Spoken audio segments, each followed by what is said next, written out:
Abu Nawas dan kebohongan yang disahkan. Diceritakan Abu Nawas berjalan di tengah pasar sambil melihat ke dalam tepinya lalu tersenyum bahagia.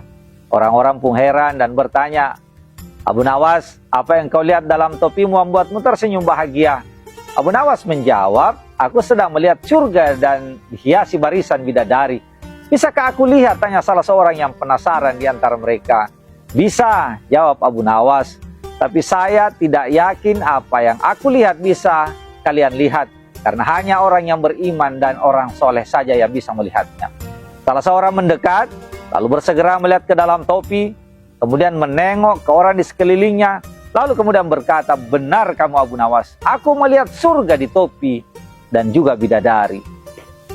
Dari sekian banyak orang yang melihat ke dalam topi, banyak yang mengaku justru tidak melihat apa-apa. Lalu mereka menarik kesimpulan bahwa Abu Nawas sebenarnya telah berbohong.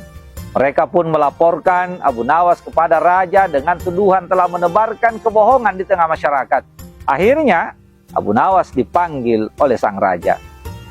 Saat dipanggil, raja bertanya, "Benarkah di dalam topimu bisa melihat surga dan bidadari?" "Benar Paduka," jawab Abu Nawas, "tapi hanya orang yang beriman dan yang orang soleh saja yang bisa melihatnya. Jika tidak melihatnya, berarti dia kafir." "Kalau Paduka raja mau menyaksikannya sendiri, silahkan," kata Abu Nawas. "Baiklah, kalau begitu saya akan menyaksikannya langsung," kata raja. Tentulah raja tidak melihat surga apalagi bidadari dalam topi Abu Nawas.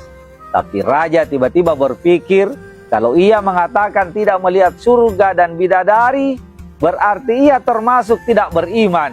Akibatnya ini akan bisa merusak reputasi sang raja.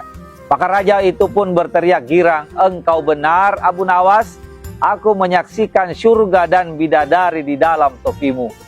Rakyat yang menyaksikan reaksi rajanya itu lalu diam 1000 bahasa dan tak ada lagi yang berani membantah Abu Nawas. Mereka takut berbeda dengan raja.